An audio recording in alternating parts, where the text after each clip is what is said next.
Hello student, this Akanksha Sharma, you are watching my YouTube channel. और मैं next question लेके आई हूँ कैश बुक का। क्वेश्चन नंबर 10 है ये, आप अपनी बुक से मैच कर लेना। Write the following transaction in the cash book of premium store Kolkata, proprietor Amrit Kumar. तो आप ये चेक कर लेना, अमृत कुमार का ये क्वेश्चन है, ठीक है। तो स्टार्ट करते हैं जनवरी 1 से।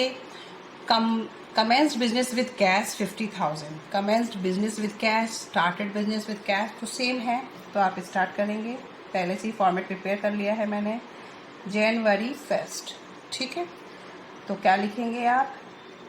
टू, अब क्या है, commenced बिजनेस विद कैश है, तो टू कैपिटल कितना हो जाएगा? 50,000। क्योंकि जब आप एंट्री पास करते हैं तो कैश टू कैपिटल होता है ना, तो ये वही है। Open bank account, open bank account and deposit cash in bank 20,000। Bank account खोला है और कैश बैंक में। नेक्स्ट ट्रांजेक्शन है open bank account deposit cash in bank. तो बैंक अकाउंट खोला और जो कैश था वो बैंक में जमा कर दिया, ठीक है। तो क्या करेंगे अब आप? टू कैश अकाउंट क्या करेंगे? 20,000 बैंक में जमा कर देंगे।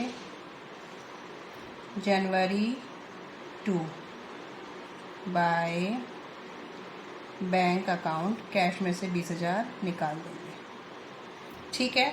कॉन्ट्रा एंट्री हो गई है आपकी। इसको आप सी बना देना इसके आगे, जिससे कि पता चल जाएगी आपकी क्या है, कॉन्ट्रा एंट्री है। मैं थोड़ा स्पेस कम है तो इसलिए मैंने ऐसा दिखा दिया है। क्यों किया गया? बैंक में पैसा जमा किया गया, बैंक में पैसा जमा कर दिया, कैश के नाम से बैंक में और बैंक के नाम से कैश में। तो कैश में से निकाला, बैंक में डिपॉजिट कर दिया। जनवरी 2 की है परचेज गुड्स इन कैश 5,000। तो जनवरी 2 बाय परचेज अकाउंट कितना है? 5,000। Paid wages January 4 by wages account 500, cash से पे हुआ होगा। Cash sales January 6 to sales account कितना है? 2,000 की कैश सेल्स हुई हैं। नेक्स्ट है परचेज गुड्स फॉर कैश जनवरी 6 में बाय परचेज अकाउंट 6,000 का अमाउंट है कैश में से। आगे sold goods of 4,000, payment received by cheque which is deposit in bank allowed cash discount 400। तो गुड्स सोल्ड की हैं 4,000 की और रिसीव पेमेंट भी हो गया चेक के थ्रू और सीधा डिपॉजिट भी हो गया, इन्फॉर्मेशन भी गिवन है, और जो अलाउड किया गया कैश डिस्काउंट 400 का। तो इस ट्रांजेक्शन को आप इस तरीके भी समझ सकते हैं कि आपको मैंने डायरेक्ट एंट्री कर देती हूँ कि जब डिपॉजिट हो गया तो फिर डायरेक्ट ही हो सकती है। बैंक अकाउंट डेबिट, सेल के टाइम पे क्या करती है company? Discount allowed account debit to sales account. कितने की सेल्स हैं? 4,000 की। 400 का ये है डिस्काउंट, तो कितने रिसीव हुए होंगे बैंक में? 3,600। तो 3,600 आपके आएंगे जनवरी 10 के। January 10 to sales account 3,600 bank में, ठीक है। नेक्स्ट है received advance from Amit by cheque. कोई एडवांस मिला है किससे? अमित से। सेम डेट का, जनवरी 2 टू अमित। ब्रैकेट में एडवांस पेमेंट भी लिख सकते हैं, एडवांस रिसीव भी लिख सकते हैं आप। 15 बाय भास्कर 2,800 आपके कैश से जाएंगे, क्योंकि कोई इन्फॉर्मेशन तो कैश ही होगा। रिसीव डिस्काउंट आप इग्नोर कर देंगे। परचेज गुड्स फ्रॉम कंचन, तो जनवरी 18 की ट्रांजेक्शन नहीं आएगी क्योंकि वो ऑन क्रेडिट ट्रांजेक्शन है, क्योंकि उस ट्रांजेक्शन का क्या बनेगा? परचेज अकाउंट डेबिट टू कंचन। तो ना कैश आ रहा है ना बैंक आ रहा है, तो इस ट्रांजेक्शन को आप पास करके तो दिखा देंगे, लेकिन आपकी कैश बुक में रिकॉर्ड नहीं होगी। नेक्स्ट है January 20, goods 10,000 were destroyed during by transportation. Transport company admit the claim in full.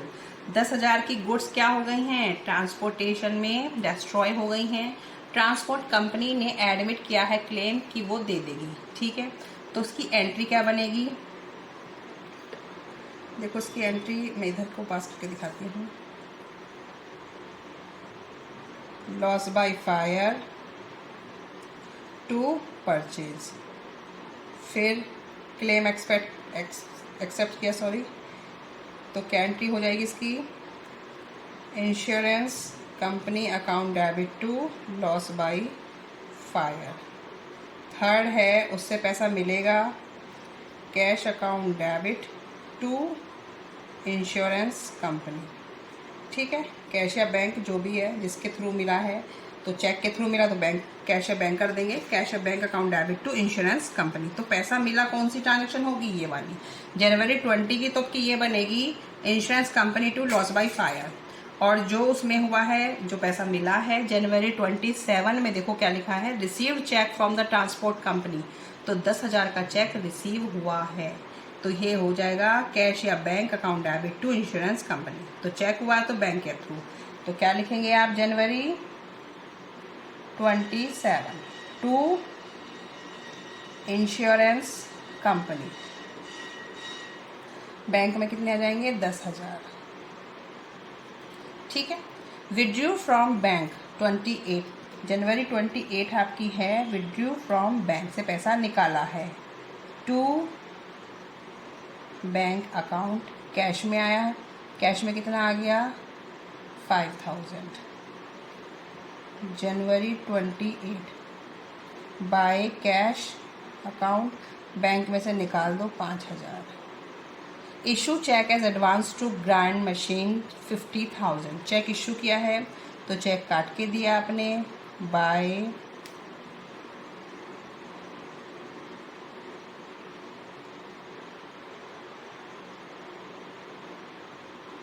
Machinery account लिख सकते हैं आप इसे, कितना है, 50,000. ठीक है स्टूडेंट, अब आप इसकी कैलकुलेशन करेंगे.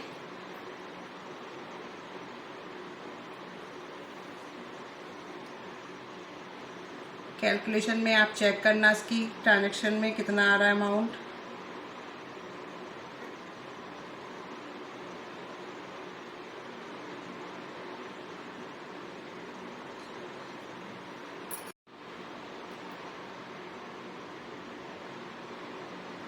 जनवरी 31 बाय बैलेंस सीडी, तो इसका आ रहा है आपका 22,700.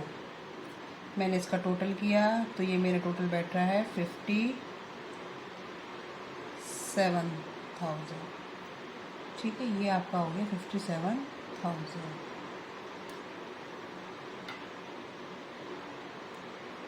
अब इसको देख लेते हैं.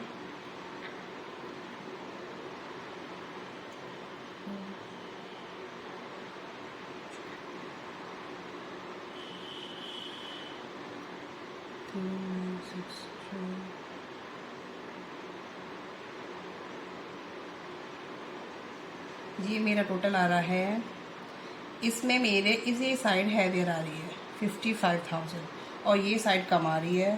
तो जनवरी 30 टू बैलेंस कैरी डाउन या बैंक ओवरड्राफ्ट कितना आ रहा है, 15,400.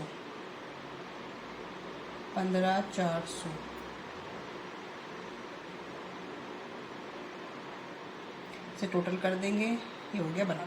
ठीक है, इसमें क्या हो रहा है कि एक साइड तो आपकी नॉर्मल आ रही है, लेकिन दूसरी साइड आपकी क्या आ रही है, ओवरड्राफ्ट आ रहा है, क्योंकि आपका क्रेडिट बैलेंस ज़्यादा है, डेबिट बैलेंस कम है. तो बैंक में रिसीप्ट्स कम थी और पेमेंट्स ज़्यादा थे, तो ये इधर डिफरेंस ज़्यादा मैंने 15,400 का, ये इधर 22,700 का.